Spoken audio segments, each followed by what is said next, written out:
નમસ્કાર દર્શક મિત્રો, હું છું રૂપલ લુણીચિયા. સંપૂર્ણ ન્યૂઝમાં આપનું સ્વાગત છે. પાલનપુર જિલ્લા પંચાયત સામે આવેલી સર્વોદય વિકાસ મંડળ સંચાલિત બનાસ નર્સિંગ સ્કૂલમાં શનિવારે ફર્સ્ટ એએનએમ અને જીએનએમના વિદ્યાર્થીઓને ઓથ સેરેમની અને લેમ્પ લાઇટિંગ કાર્યક્રમ યોજાયો હતો. આ પ્રસંગે સારી ટકાવારી મેળવનાર 1 થી 3 નંબરના વિદ્યાર્થીઓનું શિલ્ડ આપી સન્માન કરવામાં આવ્યું હતું.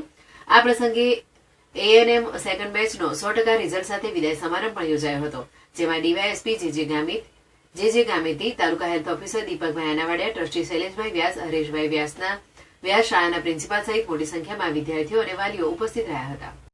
સર્વોદય વિકાસ મંડળ સંચાલિત બનાસ નર્સિંગ સ્કૂલમાં આજે આપણા જીએનએમ અને એએનએમના સ્ટુડન્ટનું ઓથ સેરેમની ફંક્શન રાખવામાં આવ્યું છે, જેમાં આપણે ઉપસ્થિત મહેમાનગણમાં ડીવાયએસપી ગામિત સર, પીએચઓ સર, પછી પ્રિન્સિપલ મેડમ અને આપણા બનાસ નર્સિંગ સ્કૂલના પ્રમુખ શ્રી એવા શૈલેષભાઈ વ્યાસ અને એવા પ્રમુખ શ્રી આપણે જયંતિભાઈ દાદાનો વ્યાસ એમના આશીર્વાદથી સંપૂર્ણ રીતે આજે આપણે પ્રોગ્રામનું સમાપન કરવામાં આવ્યું છે અને સારી રીતે ફંક્શન આજે બધાના સહયોગથી પૂરો થયો છે. સૌનો આભાર.